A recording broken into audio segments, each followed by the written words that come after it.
Good morning. Welcome back to Discover Ekam Bhagavad Gita. Shubh Prabhat.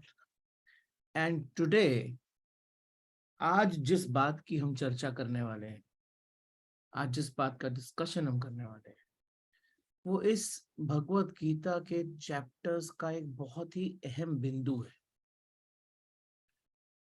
जब भी मैंने इस भगवत गीता का को रीड किया है, तो इस पॉइंट पर पहली बार श्री कृष्ण के साथ एक बड़ी क्लोज अनुभूति होती है।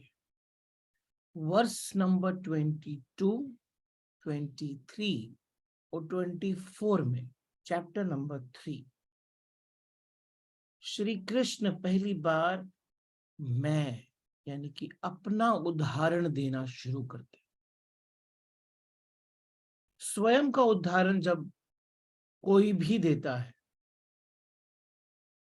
तो वो दूसरे को अपना और अपने को दूसरा जैसा एक मानना शुरू करता है। इन वर्सेस के अंदर श्री कृष्ण ने अपना उदाहरण दिया है। अपना अर्थात श्री कृष्ण का, उनके जीवन का, उनके मुख से, उनकी वाणी से। शायद किसी भी कमेंट्रीज में इन वर्सेस को इतना महत्व ना दिया हो, लेकिन स्पेसिफिकली जब मैंने इस वर्स को पढ़ा है तो मेरे को इन 3 वर्सेस के अंदर बड़ी ही ज्यादा एक क्लोज निट फीलिंग आती है श्री कृष्ण के साथ। शायद यही कारण था श्री कृष्ण ने ये तीन वर्सेस के अंदर मैं का उदाहरण दिया, ताकि वो ये बता सके अर्जुन को कि तेरे और मुझ में कोई अंतर नहीं है। जैसा तू है वैसा ही मैं हूं। और आज हम वर्सेस के अलावा एक अलग लेयर को भी समझेंगे। जैसे लास्ट टाइम मैंने अनासक्ति की लेयर समझाई थी, इस इन वर्सेस के पहले हम एक दूसरी लेयर को समझेंगे, जिससे श्री कृष्ण किस स्थिति में है अपने जीवन की, वो कौन सी सीमा क्रॉस करके कहाँ शिखर पे पहुंचे हुए हैं और हम कहाँ हैं। ये जो डिफरेंस है ये हमको समझना जरूरी है। उससे पहले जब हम श्री कृष्ण को अपने जैसा या उनको अपने जैसा या हमको उनके जैसा मानना शुरू करें। But before we start this amazing journey, let's start our day with meditation. Let us now start our discussion on verses 22, 23, 24. And in discussion के अंदर हम उसको समझने की कोशिश करते हैं सबसे पहले कि श्री कृष्ण किस पेडिस्टल पर बैठ के ये बात कर रहे हैं। लास्ट टाइम का जब मेरा डिस्कशन हुआ अनासक्ति के ऊपर, लास्ट टाइम का जब मेरा डिस्कशन अनासक्ति पे हुआ, तो मेरे को एक क्वेश्चन पूछा किसी ने कि अनासक्त होते हुए जब आदमी अनासक्त हो जाता है तो आपको ऐसा लगता नहीं है कि उसकी सेंसिटिविटी खत्म हो जाती है। तो ये बहुत ही प्रैक्टिकल और बहुत ही इंपॉर्टेंट क्वेश्चन है, क्योंकि यहाँ पर इस ट्रैप में फंसना बहुत इजी है। ये बात जो ये प्रश्न है, ये प्रश्न ही बहुत बहुमूल्य है, क्योंकि इस प्रश्न के अंदर 3 प्रकार के मनुष्यों की परिभाषा है इस प्रश्न के अंदर। पहला वो जो एक्चुअली सुख और दुख के साथ बहता रहता है। दूसरा वो जो इनसेंसिटिव हो जाता है। और तीसरा वो जो एक्चुअली में श्री कृष्ण बोलना चाह रहे। अनासक्ति का जो वास्तविक भाव है, जो बोलना चाह रहे हैं वो। और एक चौथा भी है जो एक सिद्धि के बाद ही मिलता है।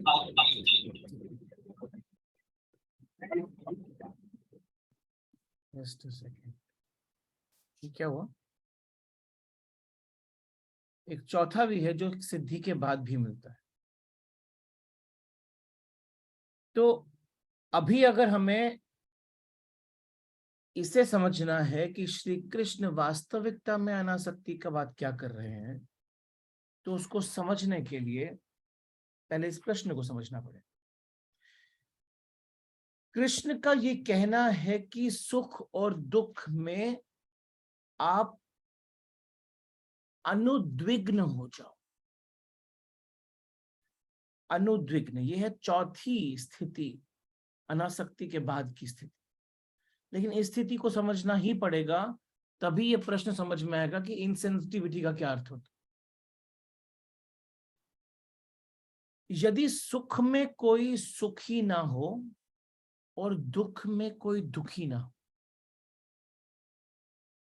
तो क्या उसकी सेंसिटिविटी मर जाएगी?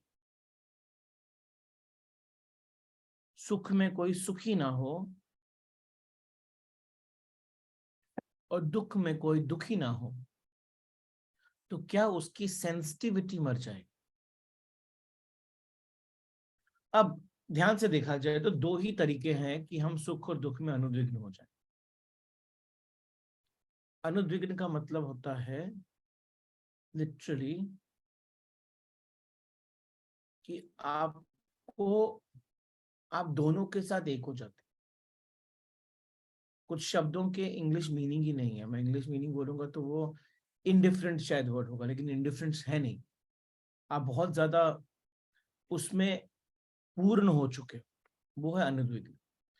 अब एक उपाय है कि अगर मेरी संवेदनशीलता यानी सेंसिटिविटी मार डाली जाए, तो सुख कैसा है दुख कैसा है मालूम ही नहीं पड़ेगा। ये ऐसा ही हो गया कि मानो आपकी जीभ काट दी जाए तो स्वाद क्या है मालूम ही नहीं पड़े। आंखें फोड़ दी जाएं तो अंधेरे का पता नहीं चलेगा, उजाले का पता नहीं चलेगा। कान काट दिए जाएं तो संगीत का पता नहीं चलेगा, वे संगीत क्या है उसका पता नहीं चलेगा। सीधा रास्ता हर एक को यही लगता है कि हम इसको रोक दें या इसको अपने तक पहुंचने से रोक, और सेंसिटिविटी को मार दें। क्योंकि इनसेंसिटिव आदमी भी दुख में दुख जैसा नहीं और सुख में सुख जैसा नहीं बिहेव करता। और बहुत लोगों ने जब श्री कृष्ण की बातें ये हुई हैं तो उन्होंने इसको ऐसा ही समझा है।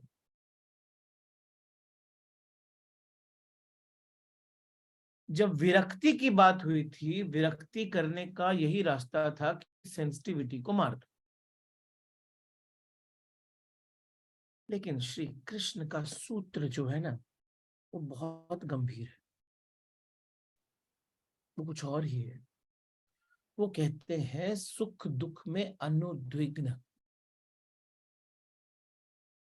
वो ये नहीं कहते सुख दुख में इनसेंसिटिव, वो कहते हैं सुख और दुख में अनुद्विग्न, उसके दोनों के पार। और वहीं पर तीसरा छोर आया था, ट्रांसेंडेंट का छोर, अनासक्ति का छोर। उसके ऊपर ऊपर चले जाओ।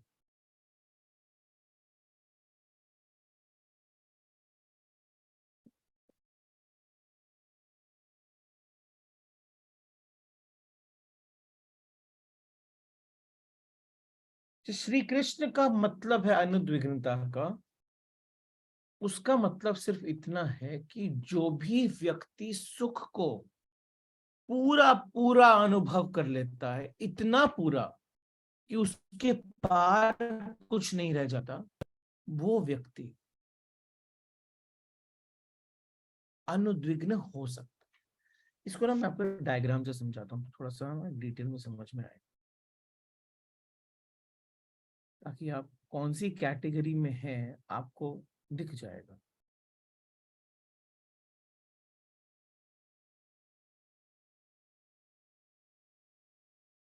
ये है कैटेगरी 1, कैटेगरी 2, कैटेगरी 3। अच्छा रुको, ऐसा नहीं, पहले हम ट्राइंगल बना लेते हैं।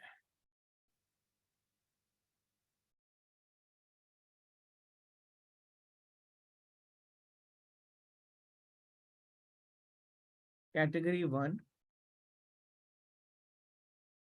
कैटेगरी 2,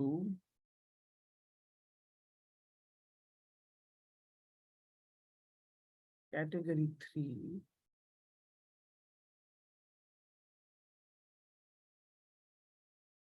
और कैटेगरी 4।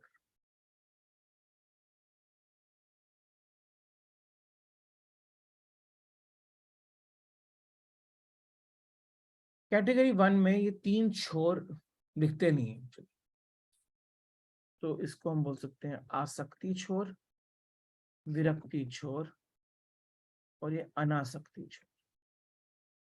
कैटेगरी 1 वाले लोग इससे कंप्लीटली कंप्लीटली एलियन है, उनको पता नहीं है ये क्या है। उनका जीवन सिर्फ इन दोनों के बीच में घूमता रहता है। कैटेगरी 2 वाले जो लोग हैं वो अपने आप को स्पिरिचुअलिटी के आड़ में आसक्ति को छोड़ के विरक्ति की ओर चले जाते हैं और वो इस छोर को अपना जन्म बना लेते। अभी भी उन्हें इसका कुछ पता नहीं।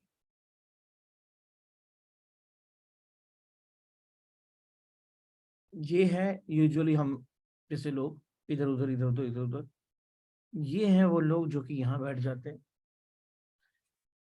फिर आती है तीसरी अवस्था जिसकी बात मैंने लास्ट टाइम की थी। तीसरी अवस्था में श्री कृष्ण ने अनासक्ति की बात की और जब जैसे ही वो यहाँ पहुंच जाते हैं, जैसे ही यहाँ पहुंच जाते हैं, ये दोनों अवस्थाएं आपके लिए सत्य नहीं होती, लेकिन आप दोनों तरीके से बिहेव कर सकते। लेकिन अभी आप तीसरे छोर से दोनों को देख रहे, थर्ड वर्टेक्स से दोनों को देख रहे। आसक्ति वर्टेक्स, अनासक्ति वर्टेक्स से आसक्ति को देख रहे हो और विरक्ति को देख रहे हो, सुख को देख रहे हो, दुख को देख रहे हो, अटैचमेंट को देख रहे हो, डिटैचमेंट को देख रहे हो। लेकिन एक जो चौथी अवस्था है जिसको श्री कृष्ण ने बोला है अनुद्विग्न अवस्था, वो अवस्था है कि जहां पर ये सब एक हो जाता है। ये सब एक होने का अर्थ है कि आपका ये जो छोर है, ये जो छोर है, ये एकदम शून्य, ये एकदम शून्य और ये भी एकदम शून्य। और बच क्या जाता है? आप सब कुछ पूर्ण रूप से जीते हो। यह पूर्णता का छोर। यहां पर आप पूरी तरीके से वन हो जाते हो आपकी हर अवस्था के साथ। और पूर्ण रूप से वन होने का अर्थ है आप स्वयं परमात्मा बन जाते। तीसरी अवस्था जो है इसको हम बोल सकते हैं साक्षी अवस्था।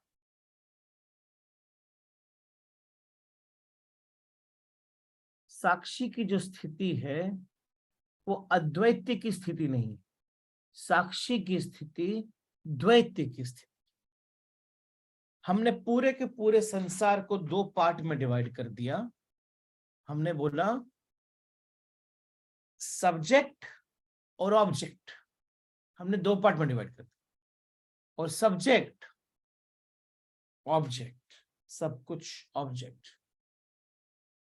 जब पूरा का पूरा पूरा का पूरा संसार दो पार्ट में डिवाइड हो गया, तो पूर्ण द्वैत्य हो गया। पहली दो स्थिति के अंदर, फर्स्ट टू स्टेट्स के अंदर, जहां पर आप आसक्ति विरक्ति के बीच में घूम रहे हो या चूज कर लेते हो एक स्टेट को, उस स्थिति के अंदर डुअलिटी नहीं है, उस स्थिति के अंदर मल्टी डिविजन है पूरे वर्ल्ड, मल्टी डिविजन। कोई अगर दुखी होता है या डिप्रेशन में होता है या अंदर से सुखी नहीं होता या कहता है कि मैं बहुत कोशिश कर रहा हूँ स्मोकिंग छोड़ने की, लेकिन छूटती नहीं है, छूटती नहीं है, बड़ा दुख है, बड़ा दुख है, इसका मतलब उसने अपने आप को मल्टीपल पार्ट में डिवाइड कर दिया है। जिस समय स्मोक कर रहा है एक पार्ट, उसी समय दूसरा पार्ट उसको बोल रहा है कि ये गलत है। उसी समय कोई तीसरा पार्ट बोल रहा होगा, देख वो क्या बोल रहा होगा। आपके चित्त के मल्टीपल खंड हो चुके हैं, अनबिलीवेबल मल्टीपल खंड। साक्षी की स्थिति में दो खंड हो जाते हैं, आप और संसार, सब्जेक्ट और ऑब्जेक्ट। वो स्थिति है अनासक्ति की। अनासक्ति की स्थिति में आप दोनों किरदार निभा सकते हैं। लेकिन अनुद्विग्नता की स्थिति में, अनुद्विग्नता की स्थिति में आप पूर्ण रूप से एक हो जाते हो। वो इनसेंसिटिव स्टेट नहीं है, वो टोटल स्टेट है। अब इसका क्या मतलब है टोटल या पूर्ण स्टेट का? अगर कोई व्यक्ति दुख में डूब जाए, टोटल डूब जाए, कंप्लीटली, यानी कि उसके अंदर का कोई भाग बाहर रहे ही नहीं, दुख के बाहर,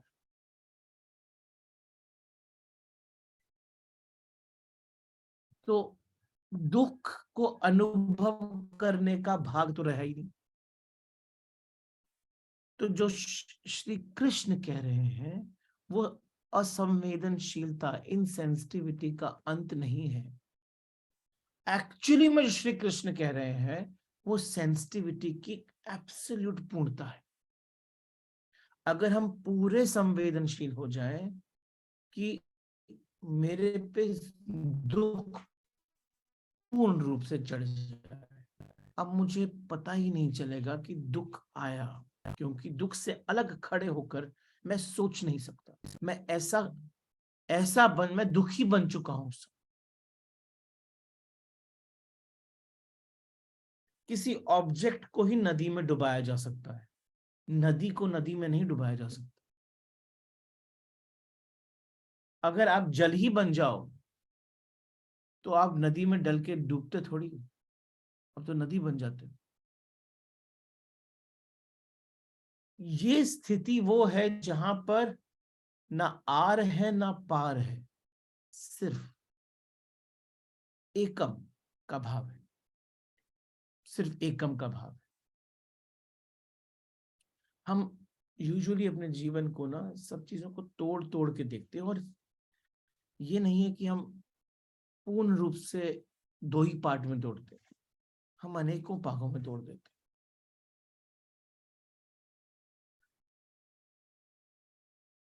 अगर सुख पूरा हो जाए, पूरा उसमें मैं कंप्लीट तरीके से समा जाऊं, तो सुख को अनुभव करने वाला जो दूसरा पार्ट है वो तो एग्जिस्ट ही नहीं करेगा, मैं तो नदी ही बन गया हूं। अब ये जो भाव है इसको सिर्फ अंदर से फील किया जा सकता है। बहुत सारे ऐसे शब्द नहीं होंगे क्योंकि शायद इसको आपको फील करवा सकें, ये खुद एक्सपीरियंस करना पड़ेगा। लेकिन ये जो अधूरा अधूरा बटा हुआ आदमी है ना आज, वो सिगरेट पीते समय या गलत काम करते समय पश्चाताप वाले हिस्से से अपने आप को बोलता है कि ये बुरा है, और जब वो नहीं कर रहा होता तो बोलता है कि काश मैं कर रहा होता था। तो हमने कष्ट को खुद ही अपने जीवन के अंदर पाला है। हम हर हालत में प्रॉब्लम में रहेंगे ही, दुख में रहेंगे ही, सफरिंग में रहेंगे, क्योंकि हर बार हम बैठ के ये सोचेंगे काश, और जैसे ही काश वर्ड आया,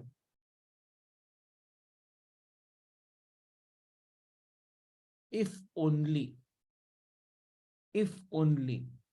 is the biggest problem of human kind. Actually दो ही टाइप के इफ है जो कि हमको सारा टाइम प्रॉब्लम में डाल के रखते हैं। एक इफ ओनली, दूसरा है व्हाट इफ।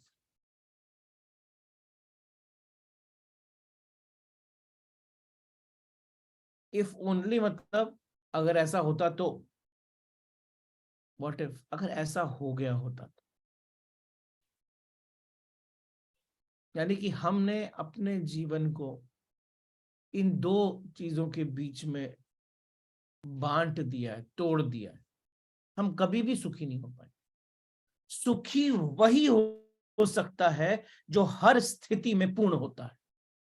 पूर्ण सुख उसी को बोलते हैं, पूर्ण सुख उसी को बोलते हैं। अनुद्विग्न वही हो सकता है जो टोटल है, जो पूर्ण है। और श्री कृष्ण सिद्ध है। सिद्ध का मतलब यह है कि अब इतना सा भी फासला नहीं रह गया, इतना सा भी फासला नहीं रह गया कि जो अनुभव कर रहा है और जो देख रहा है, अब तो सिर्फ देखने की क्रिया रह गई। सिर्फ देखने की क्रिया रह गई। सिर्फ देखने की क्रिया रह गई, देखने वाला भी चला गया। तो जब देखने की क्रिया रह गई तो देखना भी पूर्ण हो गया। जैसे मैंने कहा था, साक्षी जगत को दो भागों में तोड़ता है, देखने वाला और दिखाई पड़ने वाला। साक्षी भी अद्वैत नहीं है, वो भी नॉन डुअल नहीं है। साक्षी द्वैत की अंतिम सीमा रेखा जरूर है। ये वो जगह है जहां पर श्री कृष्ण अर्जुन को आने को बोल रहे हैं। साक्षी द्वैत की अंतिम सीमा है। ये वो जगह है जहां से अब पूर्णता की यात्रा शुरू हो सकती है। बस पहुंच गए, द्वार बहुत दूर नहीं है। साक्षी होने का मतलब है हमने बहुत में तोड़ना छोड़ दिया। हमने अब हर चीज को दो ही पार्ट में तोड़ा, देखने वाला दृष्टा और दिखाई देने वाला दृश्य। बस साक्षी होने का मतलब है कि हमने दो पार्ट में तोड़ दिया, अनेक में तोड़ना बंद कर दिया। क्योंकि जब मैं दृश्यम से सब एक हूं तो मैं इसको हर पार्ट में तोड़ता हूँ, क्योंकि वहां तो संसार है ना, माया का जाल है। बहुत पार्ट दिखेंगे, बहुत ऑप्शंस दिखेंगे, हजारों चॉइसेस दिखेंगे। लेकिन जैसे ही आप दृष्टा बन गए तो आपने दो पार्ट में तोड़ दिया, दृष्टा दृश्यम। और जब दृष्टा और दृश्यम बन गए, यानी कि सीयर एंड द सीन, या फिर देखने वाला या देखने वाला और दिखने वाला, तब आपने साक्षी का भाव स्थापित कर लिया।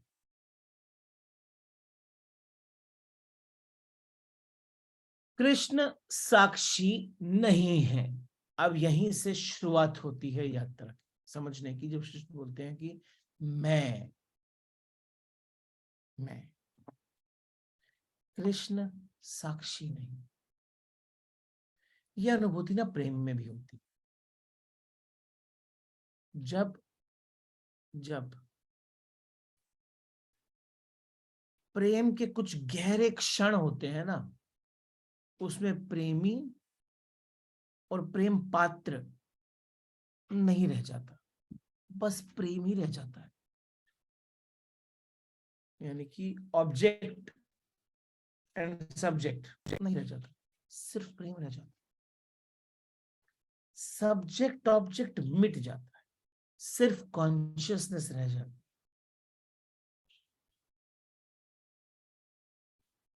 जिस समय सिर्फ कॉन्शियसनेस रह जाती है, तब मैं और तू मिट जाता है।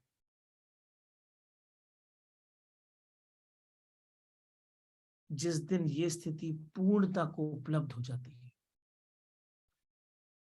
तो ये कभी खोती नहीं। साक्षी खो सकता है क्योंकि अभी भी वो दो चीजें देख रहा है। तो यात्रा की पूर्णता नहीं, अंतिम छोर है। अनासक्ति यात्रा की पूर्णता नहीं, अंतिम छोर है। लेकिन जिस समय अनुद्विग्नता यानी पूर्णता अचीव हो जाती है, तो चीजें रहती ही नहीं। उस दिन सिर्फ और सिर्फ सिद्ध रह जाता है। यानी अगर ध्यान से देखो, आपने स्टार्ट किया था संसार से, आपने यात्रा प्रारंभ की संसार से, जहां पर सिर्फ खंड ही खंड थे, प्रॉब्लम्स ही प्रॉब्लम्स थी। फिर बीच में उससे बाहर आए, फिर वापस उससे एक हो गए। लेकिन दोनों में बड़ा अलग है, अंतर है। शुरुआत में उससे मैं हमेशा लड़ रहा था, और इस स्थिति में मैं उसकी एनर्जी के साथ एक हो गया। तो इसलिए श्री कृष्ण साक्षी नहीं है। हाँ, कृष्ण अर्जुन को साक्षी होने की बात कह रहे हैं, लेकिन कृष्ण पूरे समय साक्षी होने की बात भी कह रहे हैं, और उस क्षण की भी चर्चा अब करना शुरू कर रहे हैं जहां पर साक्षी मिट जाएगा। पहले बोलते हैं कि पूरा साक्षी बन, फिर साक्षी को भी मिटा दे। वो साधन की भी बात कर रहे हैं, और वो साध्य की भी बात कर रहे हैं। वो रास्ते की भी बात कर रहे हैं, और मंजिल की भी बात कर रहे हैं। और जब उन्होंने अब इन वर्सेस में मैं करके बोला, तो उन्होंने, श्री कृष्ण ने अर्जुन को अब तक सिर्फ साक्षी भाव साधन समझाया था, और मैं करने से साध्य का रूप दिखाया। अभी शब्दों में, अभी वास्तविकता के अंत में नहीं, जहां साक्षात्कार हुआ था, लेकिन अभी शब्दों में साध्य का रूप दिखाया। जब वो कह रहे हैं कि सुख दुख में अनुद्विग्न, तब वो साक्षी की बात नहीं कर रहे हैं। अनासक्ति में उन्होंने साक्षी की बात की थी।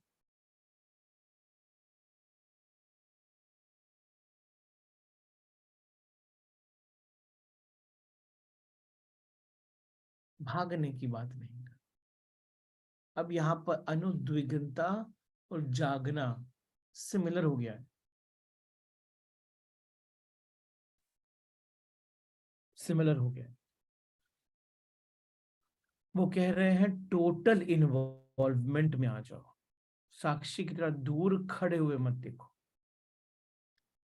तो पहली स्थिति में संसार के अंदर मैं खुद को पीड़ित, सफरर मानता था, और इस स्थिति के अंदर मैं पूर्ण रूप से अभिनेता बन गया।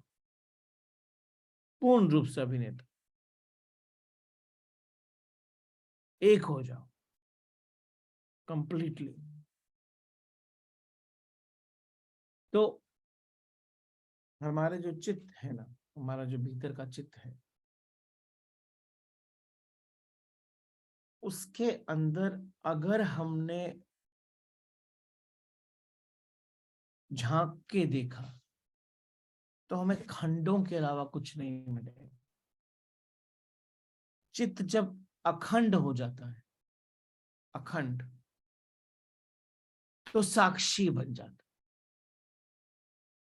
और जब चित्त और मन अमनी भाव की स्थिति में आ जाता है, तो कृष्ण बन जाता। तो मनुष्य, साक्षी और कृष्ण, ये तीन बड़ी अलग यात्रा है।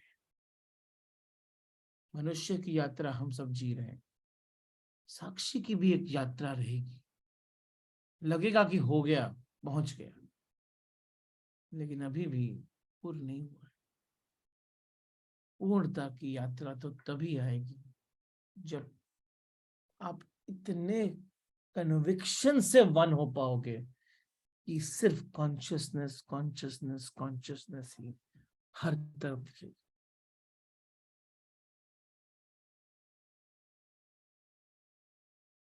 इस पॉइंट पर एक पॉइंट को और बताना जरूरी है, क्योंकि अब जो मैं बोलूंगा वो थोड़ा सा हम सब की यात्रा के साथ जुड़ा होगा।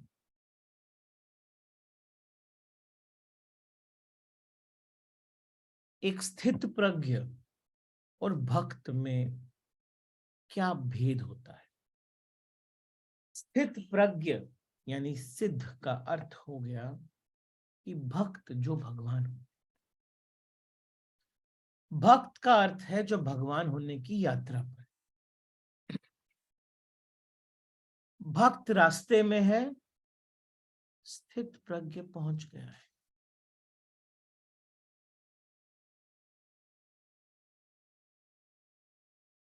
वापस उस डायग्राम में जाते हैं।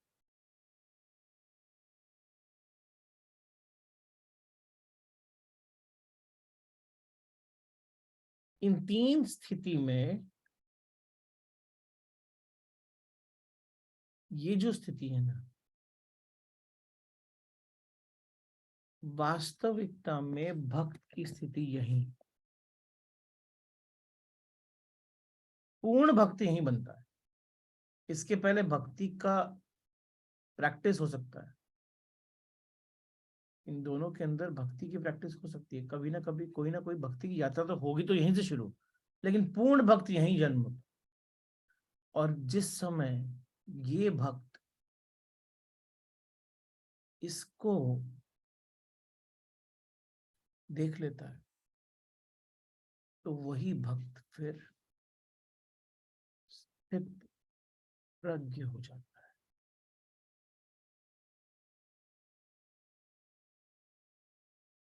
शून्य हो जाता है।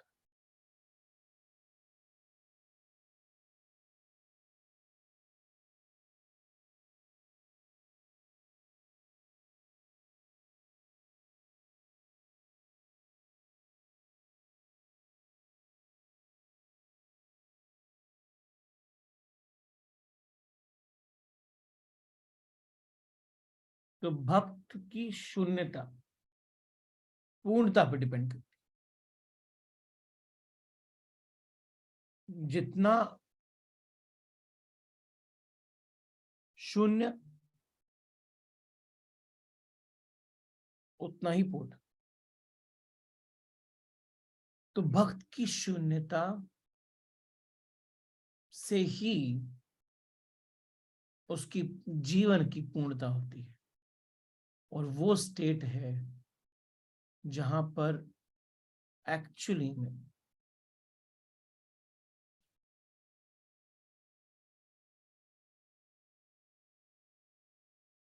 कि वो स्टेट है जहां पर एक्चुअली में कृष्ण बैठे।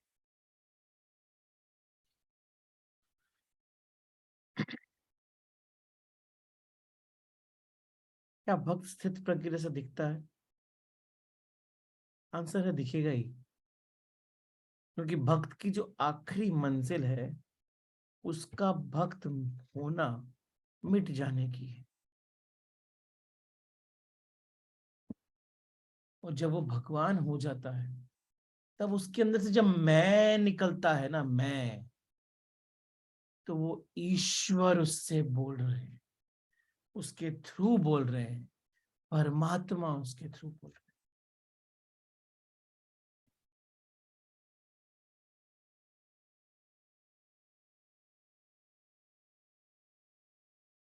तब वो मैं अहंकार का मैं नहीं है। तो कृष्ण ने पहली बार, श्री कृष्ण ने पहली बार मैं शब्द का प्रयोग किया। ये मैं एक्चुअली में परमात्मा का आवाहन है, कृष्ण के शरीर से। तो श्री कृष्ण वो बॉडी नहीं बोल रही, वो इतना रेडीनेस है उस बॉडी में कि उसमें से ईश्वर पूर्ण रूप से एक होके बोल रहे हैं,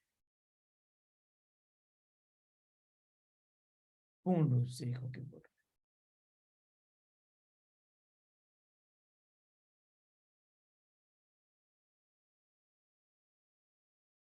जीसस के कुछ वचन थे, वो बोलते थे जो अपने को बचाएगा वो खो जाएगा, और जो अपने को खो देगा वो पालेगा। भक्त का मतलब है मनुष्य जो परमात्मा की तरफ चल रहा है, लेकिन अभी मनुष्य है। स्थित प्रज्ञा का अर्थ है मनुष्य अब मनुष्य नहीं रहा, अब वो किसी तरफ नहीं जा रहा, अब जाने का कोई सवाल ही नहीं है, क्योंकि वो जहां है वही है, और वही परमात्मा को सब, वही परमात्मा सदा था। सिर्फ हम हम अभी अरूप हो जाते हैं, हम अदृश्य हो जाते हैं, हम ना हो जाते हैं, समय का डायमेंशन खत्म हो जाता है,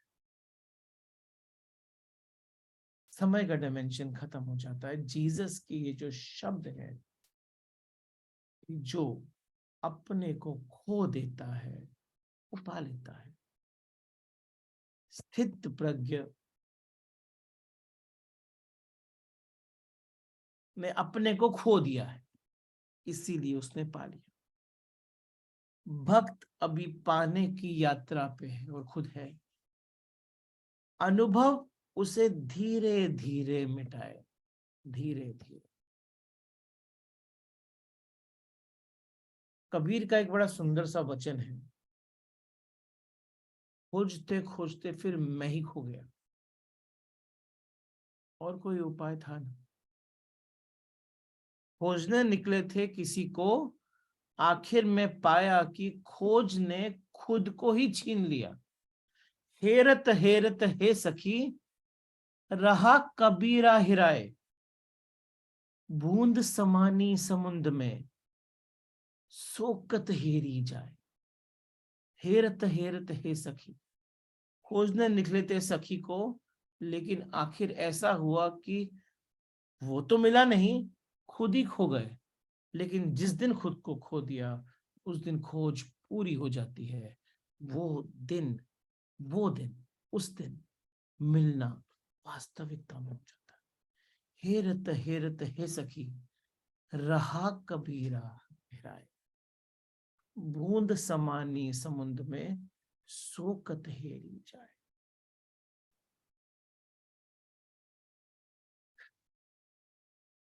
तो कृष्ण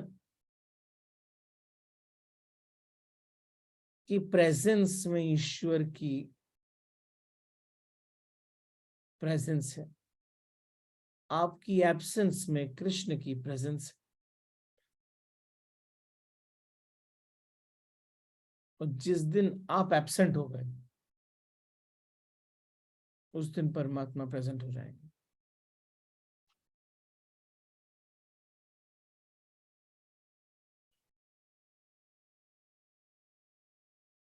मैं वर्सेस 22, 23, 24 आपके सामने बोलता हूं और उनके शब्दार्थ करता हूं, लेकिन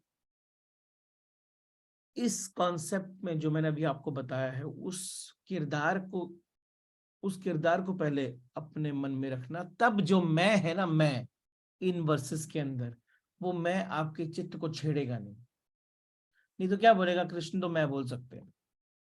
ऐसा नहीं है। कृष्ण जब मैं बोल रहे हैं तो वो कृष्ण नहीं है, वो परमात्मा मैं बोल रहा है उस शरीर से। और जब जो मैं बोल रहा हूँ वो एक्चुअली में कोई ऑब्जेक्ट नहीं है, वो एक एनर्जी है, वो एक कॉन्शियसनेस है। वो कॉन्शियसनेस का आवाहन है उनके मुख से। वर्स नंबर 22, वर्स 22 क्या बोलता है? ना मैं पार्थस्ति कर्तव्यम त्रिषु, देखो मैं बोला ना, मैं पार्थस्ति कर्तव्यम त्रिषु लोकेशु किंचम, नान वाप्य वाप्यवंत वर्त एव च कर्मणि। मतलब, हे पार्थ, ना मैं, हे पार्थ स्त्री, हे पार्थ, समस्त तीनों लोकों में मेरे लिए कोई कर्म निश्चित नहीं। समस्त तीनों लोकों में मेरे लिए कोई कर्म निश्चित नहीं। ना ही मुझे किसी पदार्थ का अभाव है और ना ही मुझ में कुछ पाने की अपेक्षा है, फिर भी मैं निश्चित कर्म करता हूं। एग्जाम्पल स्वयं का देना शुरू किया। हे पार्थ, समस्त तीनों लोकों में मेरे लिए कोई कर्म निर्मित नहीं किया गया है, कोई कर्म निश्चित नहीं, ना ही मुझे किसी पदार्थ का अभाव है और ना ही मुझ में कुछ पाने की अपेक्षा है, फिर भी मैं निश्चित कर्म करता हूं। Verse number 23। यदि हाहम न वर्तेन्यम जातु कर्मणि तिन्धन्तः मम वर्तमाननु वर्तन्ते मनुष्यः पार्थ सर्वशः। अगर मैं अपनी ड्यूटीज केयरफुली परफॉर्म ना करूं, अगर मैं सावधानी पूर्वक नियत कर्म ना करूं हे पार्थ, तो सभी प्रकार के मनुष्य, ऑल मैन, मेरे मार्ग का अनुसरण करेंगे। अगर मैं अपना काम ढंग से ना करूं तो सभी मनुष्य मेरे मार्ग का अनुसरण करेंगे। अगर मैंने अपनी ड्यूटीज ढंग से नहीं करी तो हे Partha, all men would follow my path in all respects. सब मनुष्य मेरे मार्ग का अनुसरण करेंगे। अब मैं कितना बड़ा हो रहा है इसमें, लेकिन अगर आपने मैं इसको उस पेडेस्टल से सोचा जो मैंने अभी इसके पहले आपको एक्सप्लेन किया, वो आखिरी शून्य से, उन अनुद्विग्नता से, जहां पर कोई भी तीन छोर भी नहीं बचे हैं, वननेस आ गई है, तो समझ में आएगा ये मैं कृष्ण भी नहीं है, कॉन्शियसनेस है, ये एनर्जी है, ये ऊर्जा है जो कृष्ण के मुख से निकल रही है।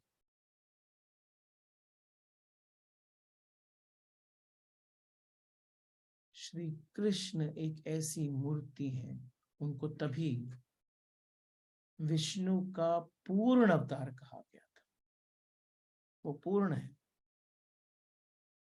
पूर्ण है, क्योंकि उन्होंने पूर्णता से वो आखिरी शून्य महसूस कर लिया। Verse number 24। उत्सी देयुर्मे लोका न कुर्याम कर्म चेदम संकरस्य च कर्तः स्यामु हयामिमा प्रजा। यदि मैं अपने निर्धारित कर्म ना करता, तब ये सभी लोग नष्ट हो जाते और मैं संसार में उत्पन्न होने वाली अराजकता के लिए उत्तरदायी होता और इस प्रकार से मानव जाति की शांति का विनाश करने वाला।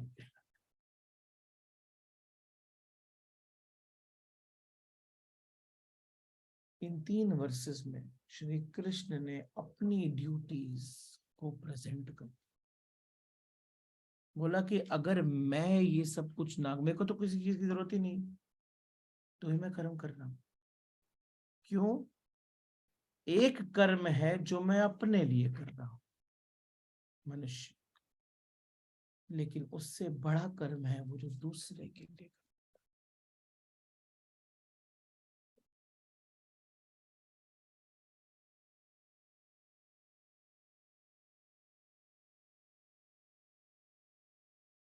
ये जो मैं है ना,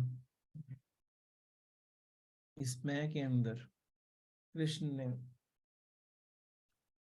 अपने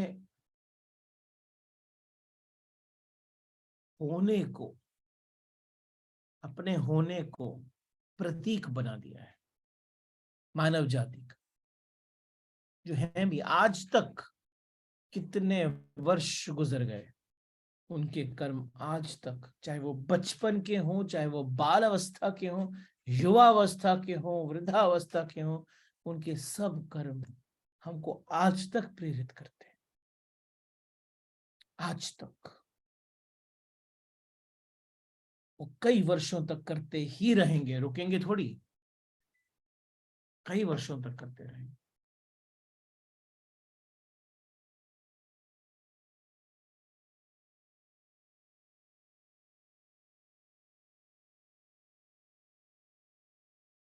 हम जब बात करते हैं ना कि आप किस स्थिति में हो, जब ट्रांसगनाइजेशन में हम एंटरप्रेन्योर से बात करते हैं, तो वो जो बिजनेसमैन है, उसके नीचे जितने भी लोग हैं, जितने भी लोग काम कर, उन लोगों के घर पे जो फैमिलीज काम कर, उन सब की नजर सिर्फ उस पर है। और यदि उसने अपने किरदार को मनुष्य वाला रखा, तो नीचे सब मनुष्य की तरह बिहेव करेंगे। अब मनुष्य भी की भी कैटेगरी, दुर्योधन जैसा रखा, अर्जुन जैसा रखा, कैसा रखा, तो नीचे वैसे ही बिहेव कर रहे हैं, वैसे ही बिहेव कर रहे हैं। एक छोटी सी कहानी है, उस कहानी से आपको समझ में आएगा। एक बहुत बड़ा व्यापारी था। उसने कहा कि मुझे तीर्थ यात्रा पे जाना है, बहुत टाइम लगेगा, बहुत साल लग जाएंगे, लेकिन छोड़ूं कैसे अपने व्यापार को और जाऊं। अकेला था घर में, कोई ऐसे पुत्र भी नहीं थे जो कि शायद संभाल पाए। लेकिन उस आदमी के बहुत सारे एम्प्लॉयज थे, और एक हेड एम्प्लॉय था जो कि सारा कारोबार संभालता था, लेकिन उसकी प्रेजेंस में।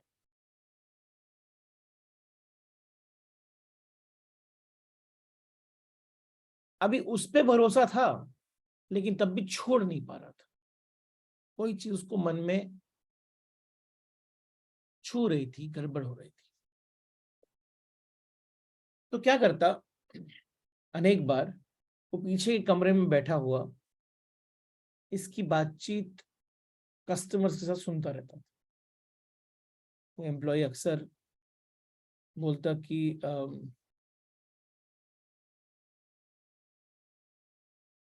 ये आपको दे नहीं पाऊंगा, क्योंकि हमारे जो प्रमोटर है ना, सेठ है, वो सेठ इस कीमत पर मानेंगे नहीं। पहले वर्ष सुनता रहा, हर बार यही बोलता कि master will not give you this, my promoter will not give you this thing at this price, not possible। एक साल तक पूरा ये बात हुई, हर बार नैरेटिव मुख का यही था। सेकेंड ईयर शुरू हुआ, फिर पिछले कमरे में सुनता बैठ के, फिर इस साल में उस एम्प्लॉय ने शब्द चेंज हुआ। पहले वर्ष में शब्द था, my boss will not agree to this price. दूसरे वर्ष में शब्द था, we will not agree to this price. तो थोड़ा सा होप बना।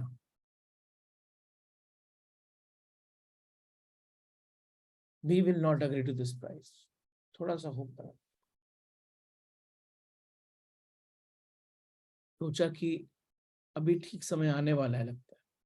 फिर थर्ड ईयर वापस से देख रहा था, और उस साल में उस एम्प्लॉय ने अपने शब्द चेंज कर, या उसके शब्द चेंज हो गए। पहले वर्ष में था, promoter will not agree, second में था, वी विल नॉट एग्री, और तीसरे में था, आई विल नॉट एग्री। और जिस दिन वो आई शब्द निकला, उस दिन एम्प्लॉय एक हो गया। अब इस बात में और इस सूत्र में कुछ अंतर नहीं है। इस बात में और इस सूत्र में कुछ अंतर नहीं है। जिस समय मोसेस वो जो हिल पे चढ़ा था, उस पे जाने से पहले बार बार बोलता था कि मैं गॉड को देखता हूँ, गॉड ने ऐसा कहा करने को, मैं गॉड को देखता हूँ, गॉड ने ऐसा कहा है करने। हिल पे चढ़ा, ईश्वर ने 10 कमांडमेंट्स लिख के दी। जब चढ़ा था तो भक्त था, लेकिन जब उतरा तो परमात्मा हो गया। उतरते ही बोला कि मैं तुम्हें धर्म देता हूं। अब ये जो मैं है, ये ईश्वर के शब्द हैं। वो ईश्वर बन चुका है, वो एक हो गया है, वो शून्य हो गया है, वो पूर्ण हो गया है। ये जो हमारे जीवन की यात्रा है, छोटे छोटे ऐसे क्षण हैं जो कि हमें ईश्वर के पास लेकर चलते हैं। इनको गंवाना नहीं है।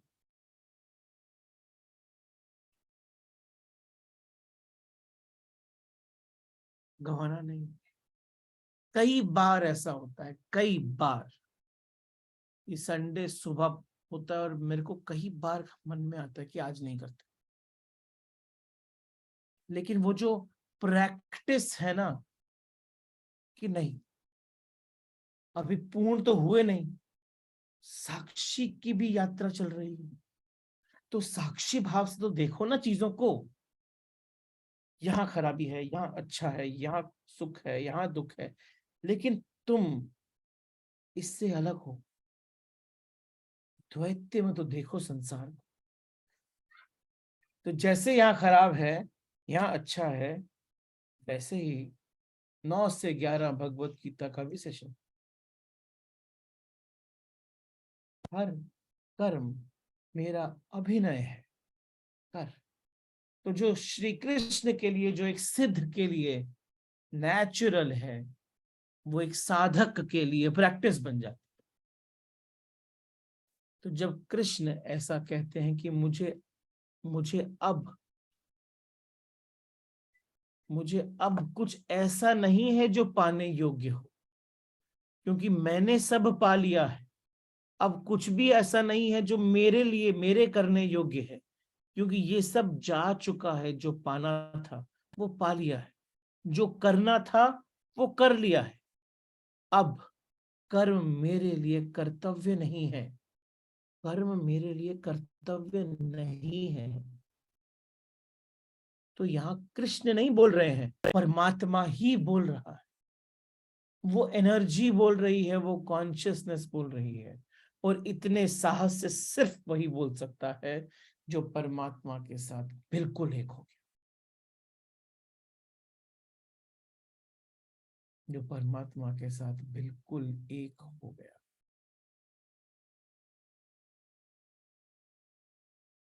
कृष्ण के अंदर ये साहस है, क्योंकि ऐसा साहस सिर्फ और सिर्फ निरहंकारी को ही उपलब्ध होता है। अहंकारी तो सदा भयभीत रहता है, चाहे इतना भी अहंकार उसके अंदर। सच तो ये है कि भय को हम अपने अहंकार से छुपा दें। अहंकार सदा डामाडोल है, लेकिन जब कृष्ण बोलते हैं तो वो ये कह रहे हैं कि मैं कुछ भी करने योग्य, अब मेरे लिए कुछ भी करने योग्य नहीं, फिर भी मैं किए चले जाता हूं। कुछ भी पाने योग्य नहीं है, फिर भी मैं दौड़ता और चलता हूं। क्यों? इसलिए कि चारों ओर लोग हैं। मैं चाहूं तो सब छोड़ सकता हूं करना, मैं चाहूं तो सब छोड़ सकता हूं पाना, लेकिन तब मुझे देखकर वो बहुत सारे लोग जिन्हें अभी पाने की बहुत कुछ शेष बाकी है, वो पाना छोड़ देंगे। जिन्हें अभी करने को बहुत शेष बाकी है, वो करना छोड़ देंगे। असल में जिसे अभी परमात्मा नहीं मिला है उसे बहुत कुछ पाने को शेष है। सच तो ये है कि जिसे परमात्मा नहीं मिला है उसने अभी कुछ पाया ही नहीं है, उसे सभी कुछ पाने को शेष है, सभी कुछ पाना है। उसने अभी जो भी पाया है वो उसका कुछ मूल्य ही नहीं है, उसको लगता होगा। जिसे अभी मुक्ति नहीं मिली है, जिसने आत्मा की स्वतंत्रता को अनुभव नहीं किया है, अभी उसे बहुत कुछ पाने को शेष है, उसे बहुत कुछ करना शेष है। लेकिन कृष्ण जैसे व्यक्ति जिसके पाने की यात्रा पूर्ण हो गई है, करने की यात्रा पूर्ण हो गई है, जो मंजिल पर तो खड़े हैं, अगर वो भी बैठ जाएं तो हम रास्ते पर ही बैठ जाएंगे, क्योंकि हमें रास्ता दिखाएगा कौन। अभी तो आत्म दीपो भव बने नहीं, दीप बने तो दीपक बनो दूसरे का, ये बोल रहे हैं श्री कृष्ण।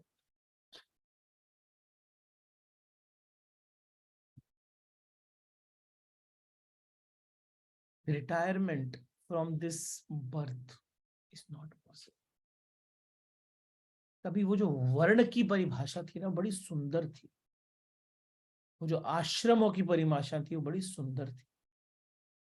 हर आश्रम के कर्म डिफाइंड है मृत्यु तक। ये नहीं बोला ना कि अब इसके बाद फार्म हाउस में जाके बस न्यूज़पेपर पढ़ो, नहीं बोला।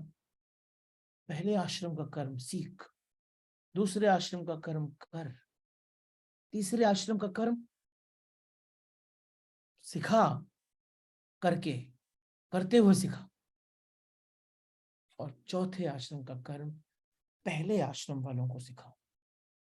थियरी, सो थियरी सीख, इंप्लीमेंट कर, किसकी सपोर्ट से? जो ऑलरेडी इंप्लीमेंट कर चुका है पिछले आश्रम में, तो प्रैक्टिकल इंप्लीमेंटेशन। और आखिरी थियरी सीखने के लिए वहां जाओ, जाओ थियरी सिखाओ, क्योंकि जब तक आपने प्रैक्टिकली इंप्लीमेंट नहीं किया, थियरी सिखाने के लायक भी नहीं। तो हर आश्रम का कर्म डिफाइंड है। सिद्ध बन गए तो अब तो आपसे बड़ा कोई सिखाने वाला हो ही नहीं सकता। तो अब तो जाओ सब आश्रमों में भ्रमण करो, सिखाओ, कोई रुक नहीं सकता, रुकना पॉसिबल नहीं, रुकना पॉसिबल ही नहीं। इसलिए कृष्ण कहते हैं जिससे भी सब कुछ मिल गया, मैं, जिसने सब कुछ पा लिया, मैं, जिसके लिए अब कोई आकांक्षा शेष नहीं है, मैं, ये कृष्ण जो मैं बोल रहे हैं, ये प्लीज मैं को अहंकार से, निरअहकार से देखना, क्योंकि ये मैं परमात्मा का शब्द है। ये वो मोजेस के शब्द हैं जब वो उस पर्वत से नीचे उतरे थे परमात्मा बन के, क्योंकि उसके पहले वो अपने डिसाइपल्स को बोलते थे मैं परमात्मा देखता हूं, वो मुझे जो बताते हैं मैं वो आपको बताता हूं। अब उन्होंने ये नहीं बोला, उन्होंने बोला कि मैं तुमको बताता हूं।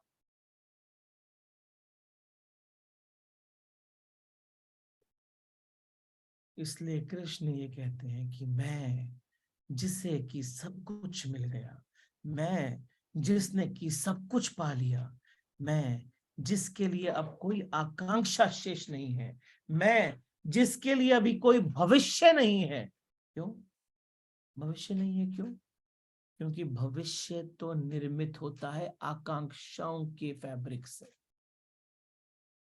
भविष्य निर्मित होता है इच्छाओं के धागों से, भविष्य निर्मित होता है वासनाओं की।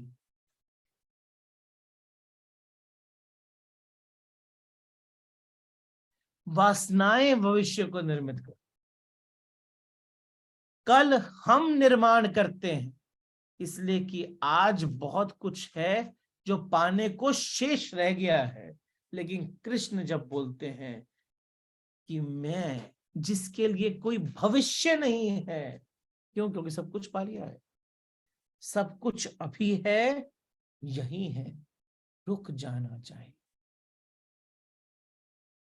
उसको तो रुक जाना चाहिए, लेकिन बड़े मजे की बात है, कृष्ण जैसे व्यक्ति रुकते नहीं, हम रुक जाते हैं। जिन्हें रुकना नहीं चाहिए वो रुक जाता है, और जो रुक सकते हैं वो रुकते नहीं।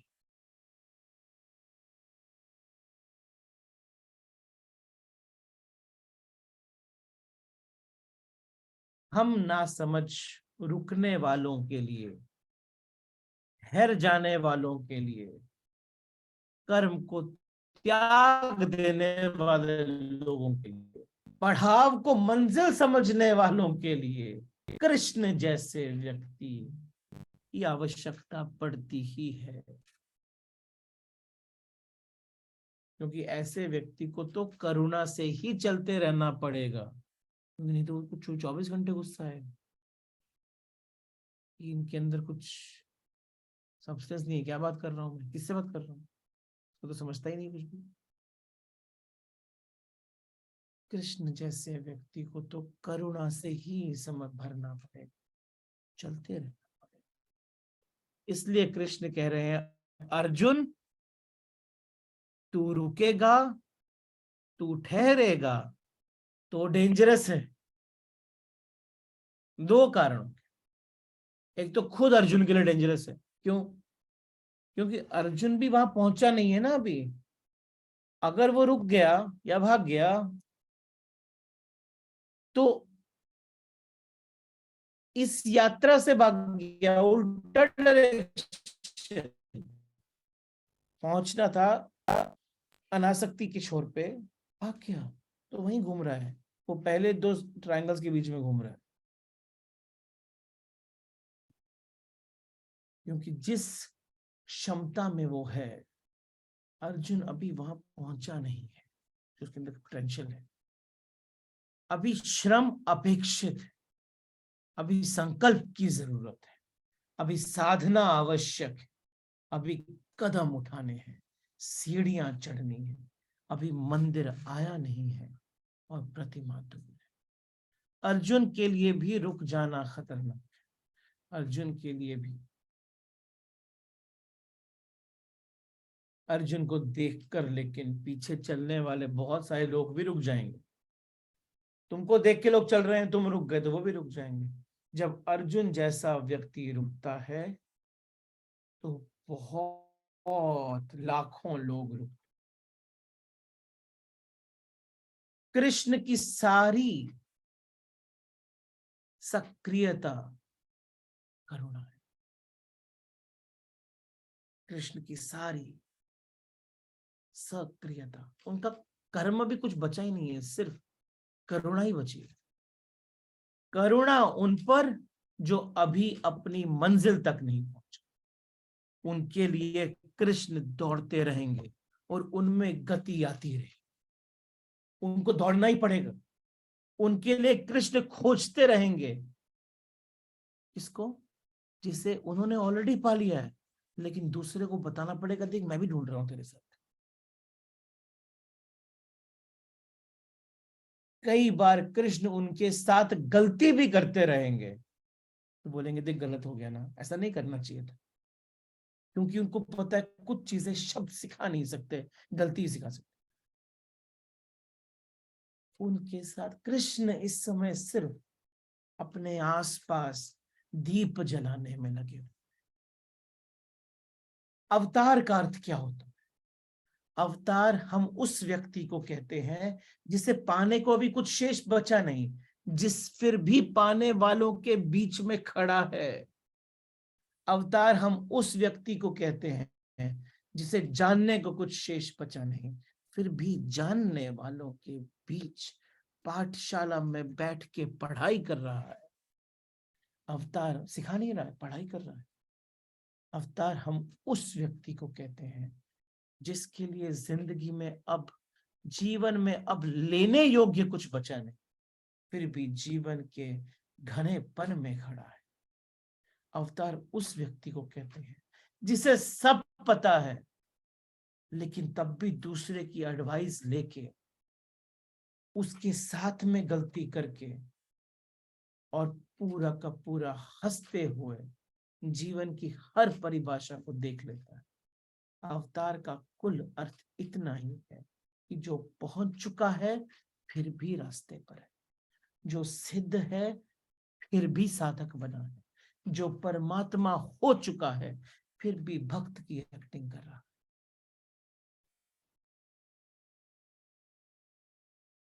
जो जब कृष्ण बोलते हैं, जब कृष्ण कहते हैं जिसने सब पा लिया वो भागना उसके लिए और भी अनिवार्य हो जाता है। क्यों? क्योंकि कृष्ण कह रहे हैं पर्पस ऑफ लाइफ, उनके उनका भी तो शरीर है, उनके शरीर का पर्पस क्या है, उनके होने का पर्पस क्या है? उनके होने का पर्पस है जिसने सब पा लिया वो दूसरों के लिए ही जीता है। अपने लिए जीने का कोई कारण ही नहीं रह जाता, क्योंकि अब तो आनंद की अनंत वर्षा हो रही है ना। अर्जुन को वो कह रहे हैं कि तू अपने लिए ही मत सोच, केवल अपने मत सोच, क्योंकि तेरे एक तो तेरे लिए भी यात्रा जारी है, लेकिन उनके लिए भी सोच जिनके लिए बहुत यात्रा बाकी है। तू तो फिर भी मेरे सामने खड़ा है, वो तो बहुत दूर खड़े होते तेरे को देख रहे हैं, जैसा तू करेगा हम करेंगे। अभी जीवन के अंधेरे पथों पर नहीं पर है, जिन्हें मंजिल का कुछ पता भी नहीं, जिनके आसपास सिर्फ अंधकार है, तुम ज्योति बन के बैठे, खुद को बुझा लोगे तो उनका प्रकाश भी बोझल हो जाए। और जिस समय तुम इस प्रकाश की यात्रा में कंटिन्यूसली चालू रखो अपनी यात्रा को, तो एक दिन वो आएगा जब तुम अपने मुख से बोल पाओगे कि जिसे खोज रहा था खोजते खोजते मैं ही खो गया और वो मिल गया। जिसे खोज रहा था खोजते खोजते मैं खो गया और वो मिल गया। उन सबको देख जो भी सिर्फ तेरे को देखते हुए आगे बढ़ रहे हैं और शायद कभी इस मुकाम पे पहुंचेंगे जहां पर तू आज खड़ा है, और तू शायद उस मकाम पे पहुंचेगा जहां पर मैं खड़ा। इस मैं के अंदर निरअहंकार है, बाकी सब मैं अहंकार से भरे हूं। क्यों? क्योंकि उसमें अभी भी सखी को खोज रहा है कबीर। हेरत हेरत हे सखी रहा कबीरा हेराई, बूंद समानी समुद्र में सोकत हेर जाए, सोकत हेर जाए। All right, thank you very much. Let's take up some questions.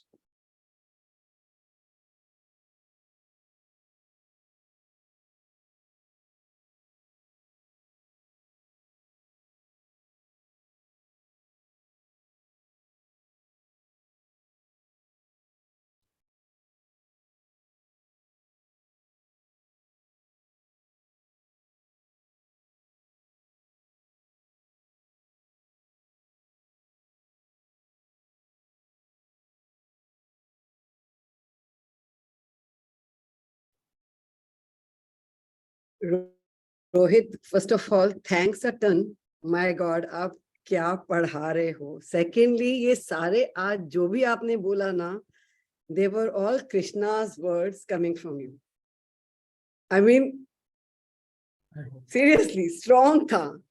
और हमेशा ऐसे सोचा कि कृष्ण लीला कर रहे हैं हमें सिखाने के लिए, कभी ऐसे नहीं सोचा कि he doesn't need to do anything।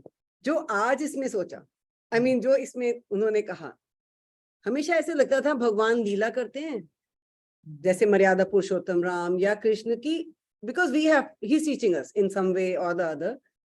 पर ये कभी नहीं सोचा कि वो तो मतलब पूर्ण मालूम है, लेकिन ऐसे एंगल से नहीं सोचा कि वो इतने पूर्ण है कि doesn't need to teach us, but वो सिर्फ अपना कर्म निभा रहे हैं कि हमें कहीं किसी रास्ते पे पहुंचा सके। So amazing. ये जो 3 वर्सेस है ना, ये बहुत ही अंडरमाइंड वर्सेस हैं। इसकी बातें किसी ने नहीं करी। लोग सोचते हैं कि भगवत गीता चैप्टर 2 ही है खाली। चैप्टर 3 से तो वास्तविक भगवत गीता शुरू होती है, क्योंकि वो आपके लिए बनी है, आपकी यात्रा है। मतलब कृष्ण ने जब बोला कि मेरे को क्या जरूरत है करने की, मैं तो कुछ भी नहीं कर पाता, मैं तो सब कुछ ही मिल गया मुझे, तो सिद्ध हूं ना मैं तो, लेकिन मैं फिर भी कर्म कर रहा हूँ। एंड एक्चुअली जैसे जैसे ये फर्दर जा रहा है ना, मतलब इतना ऐसे देखने में पढ़ने में नॉर्मल लगता है, बट इतने भाव खुल रहे हैं बहुत। I mean too much it is like strong है। इतनी इजी मतलब नहीं ऐसे वो हो रहा, बट बिल्कुल लॉस्ट हो जाते हैं। यही नहीं समझ में आता कि where are we, I mean nothing. बस अभी तो सीखते चले जाओ एंड जस्ट अंडरस्टैंड। बस कृष्ण को ही पकड़ के रखो, तो you know just be in love, be in karma and be in Nirankar and be मतलब अनासक्त।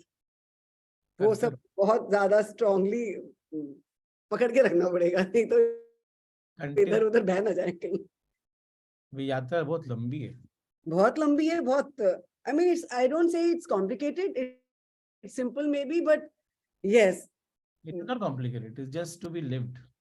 या। All right, thank thank you you. Turn, thanks a lot, thanks a lot.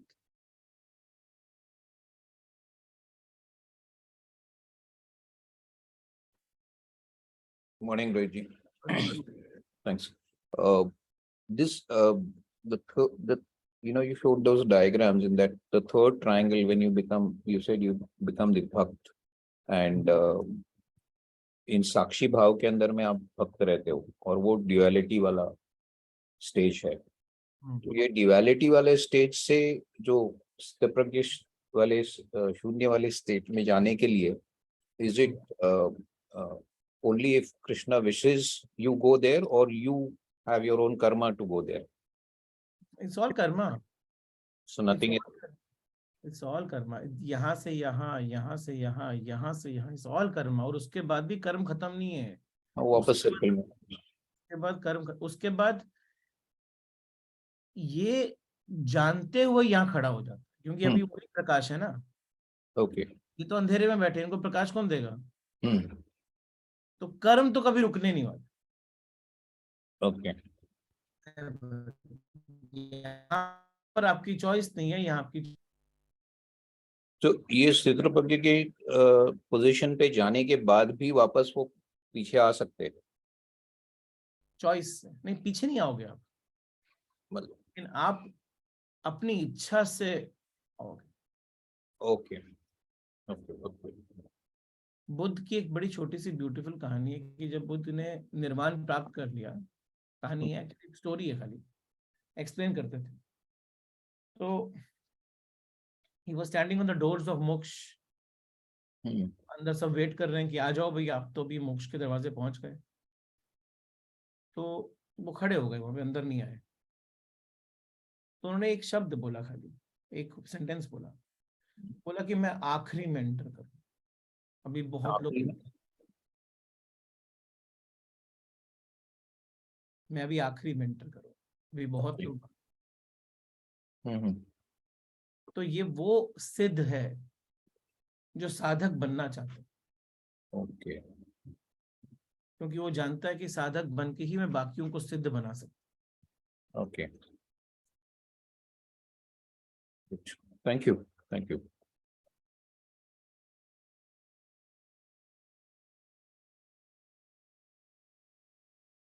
Okay, any other question?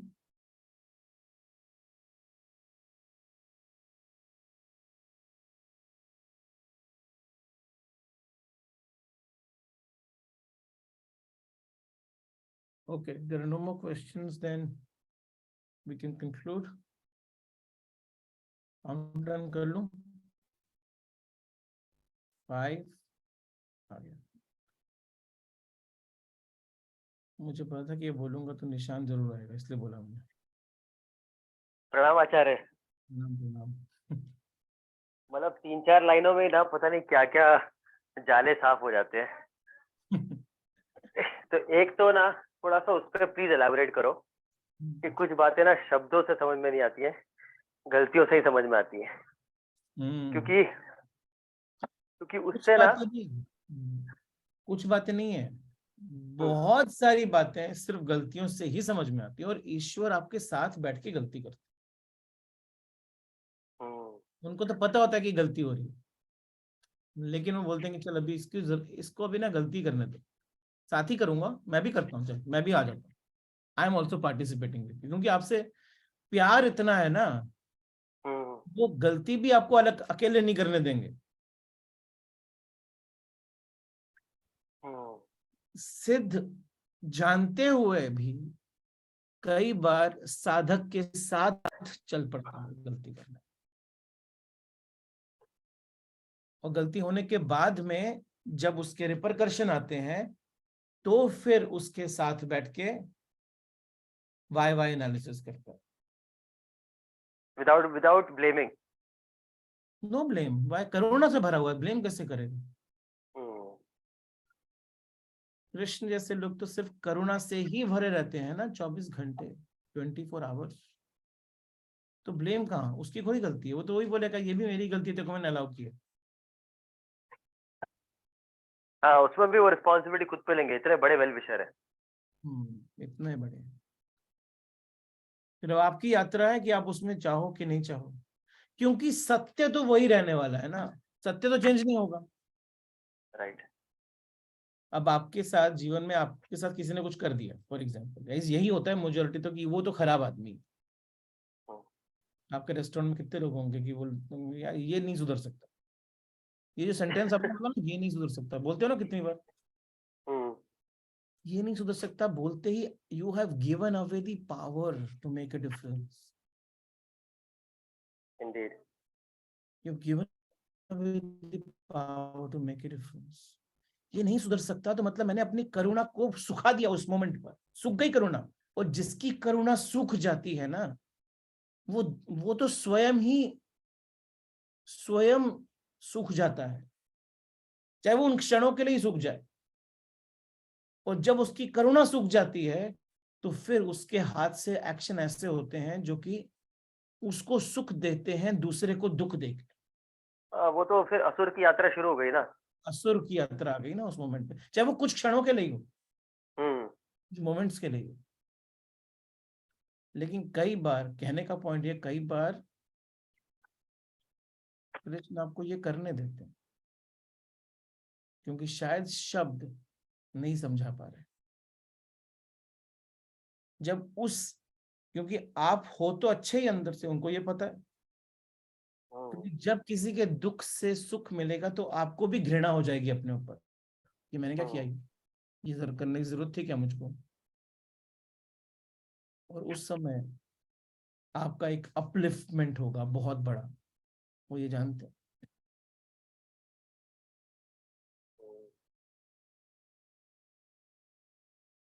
मतलब धीरज रख के सहना कितनी बड़ी तपस्या है, और यही एक मात्र मार्ग भी है। एब्सोल्युटली, इसी को तितीक्षा बोलते हैं। तितिक्षा मतलब? वही जो आपने बोला, सहना। जब कृष्ण से अर्जुन ने बोला था ना कि ठीक है आपकी बात सब समझ गया, लेकिन तब भी दर्द तो हो रहा है ना अंदर। करेक्ट। मैंने कहा सहूं, बिकॉज वो तो तुम्हारी यात्रा है, उसको कैसे मैं तुम्हारी जगह मैं कैसे सहूं? तुमको तुम्हारी यात्रा है, तुमको सहना ही पड़ेगा, सहो। लेकिन कर्म को मत छोड़ दो सहने के चक्कर में, क्योंकि भाग के भी जाओगे कहाँ, भाग के भी जाओगे कहाँ? मतलब मुझे ना वो आपका पॉइंट बहुत ज्यादा एज अ रियलाइजेशन हिट हुआ जब आपने बोला कि स्थित प्रज्ञ को भी कर्म करते रहना है, और वो भी द्वारा अवतरित होके आता है, क्योंकि कर्म तो कभी बंद नहीं होएगा। नहीं होएगा।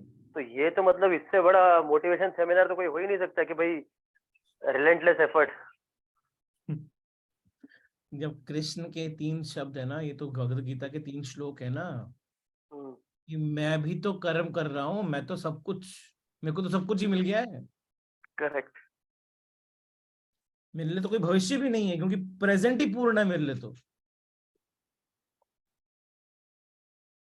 वो तो खुद काल स्वरूप है, वो तो मतलब काल ही वो है और वही काल है, तो मतलब भी तो भी कर्म कर रहे हैं ना।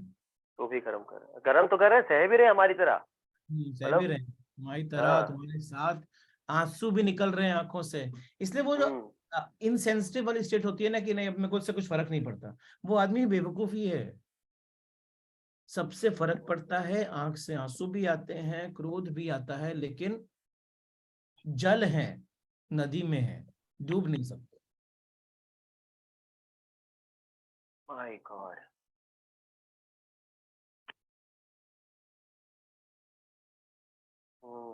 वाकई में ये तो प्रेम ही है, शुद्ध प्रेम। ये सहेंगे भी साथ में, आनंद भी साथ में, सुख भी साथ में, दुख भी साथ में। अच्छा, सब जानते हुए भी साथ में, जागरूक अवस्था में भी साथ में। By God. जाने को कहीं है ही नहीं ना, यही है, जाओगे कहाँ। सही बात है। Awesome sir, awesome, thank you so much sir. मतलब 2-4 चम्मच मैल निकल गया चित्त पे से। Thank you. जी sir, thank you sir.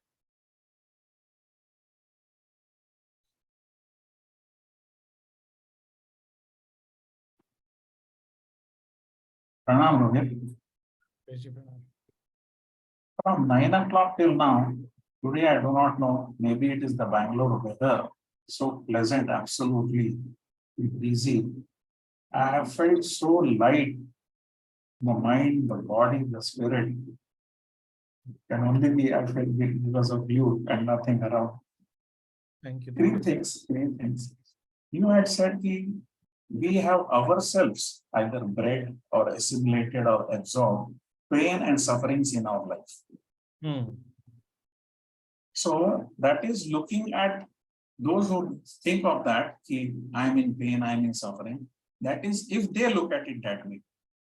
There is also a possibility that I am myself absorbing joy and happiness in my life. That is also possible, right? Every day. Of course. Second thing, you had said if only, there are two ifs, if only and what if. Jara ek example denge, or you can just let us know. If only my son was with me, life would have been so beautiful. If only I was in Switzerland and not born in this country, amazing things would have happened. So reimagining. What if this had not happened? Then I would have been in a better state. So you are continuously, if you look at it, you're continuously moving in these two phrases only. So both the ifs can give me pain. If only gives you pain. If only. Because if is giving birth to uncertainty. If is giving birth to an imagination, selfish imagination. And if is the killer of selfless contribution. If is the killer of faith on God. If is the killer of acceptance of present. If is the killer of patience. If is the biggest villain of your life. And what if also we should ask, and we can ask whenever we are in doubt. You do it, there are ways to do it. No? What if means I'm doing it for the betterment of my life. Second, what if is usually you are just trying to imagine a state which you should not be in, but you are not in and you're imagining it, but you don't deserve it. आपको वही मिलेगा जो आप deserve करते हो. उसके अलावा आपको कुछ मिल ही नहीं सकता। आप कुछ भी कर लो, कोशिश कर लो, कैसे भी कर लो, आपको मिलेगा वही घूम फिर के जो आप deserve. Third and the last question. Today's theme was purpose of life in the flyer which you had given. Many years ago, I had gone for one Antaratma Darshan. 7 days away from home, morning 6 o'clock to night 10 o'clock.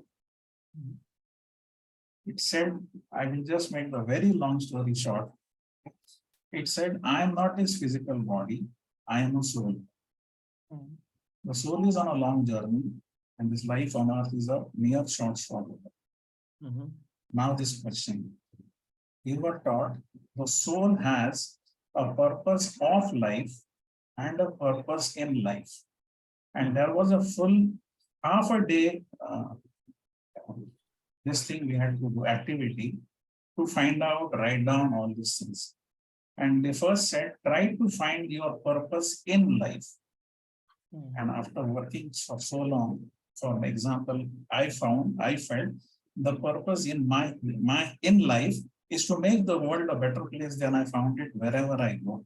And that is what every day I try to do, every instant, whether I was in my job or anything.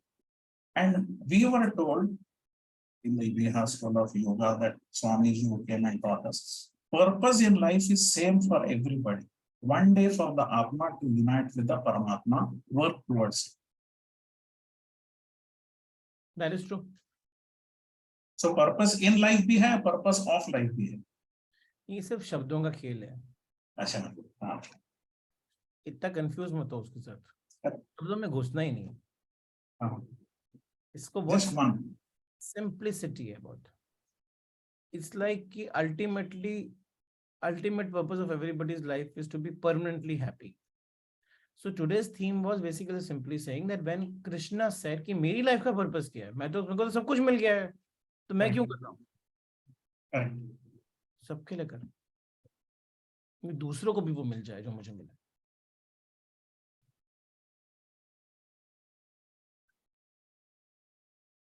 Okay. Thank you, Rohit. Thank you. Thank you.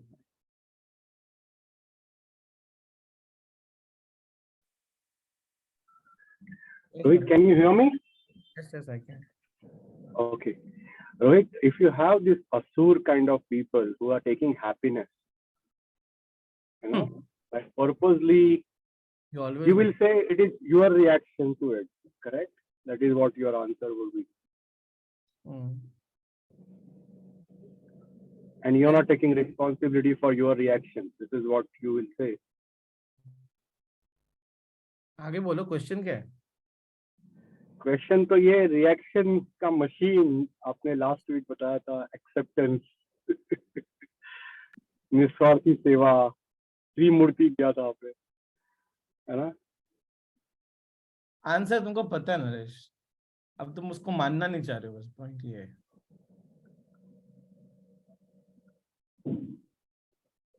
मुश्किल है, आसान थोड़ी है। कुछ दिनों से मेरे साथ भी ऐसे बहुत अनुभव हो रहे हैं, लेकिन यात्रा तो सबकी है ना।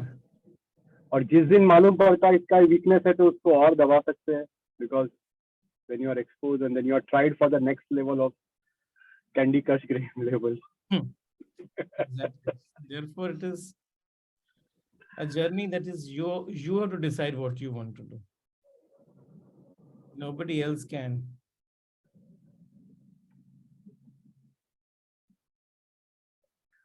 So Asur, you said, who take happiness with other people's sorrow. Yeah. So there are people who keep on giving sorrow unknowingly, purposefully, knowing other person will get angry if I say this.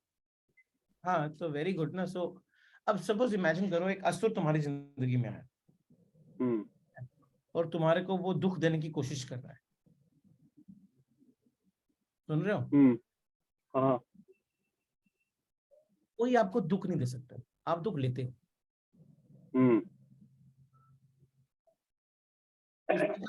आपने लिया और जैसे ही आपने लिया उसके पास अभी और है देने के लिए, वो और लोग। करेक्ट। अगर आपने Yeah. लिया ही नहीं तो असुर क्या करेगा? खुद लेके जाएगा. कहीं ना कहीं तो जगेगा ना. तभी तो that is how when Angulimal came in contact with Gautam Buddha, he could not kill him, na? What happened in the process? Correct. What happened in the process? He became enlightened. He became enlightened. So your awakening has to be so huge that you enlighten others, Yeah. not become dark with them. Yes. Get it? Yes. जैसे वो Shivaji park में सुबह के वक्त कुत्ते अगर भौंकते आते हैं, उनके पास जाओ तो फिर वो शांत हो जाते हैं. अगर आप भागो तो पीछे आते हैं. एग्जाम्पल रॉन्ग है. अपनी फियर मल्टीप्लाई हो जाती है. अगर अपनी फियर को डील करके प्यार लेके आओ तो वो भी कन्वर्ट हो जाता है. The wildest animal. That's true. All right. Thank you. Thank you.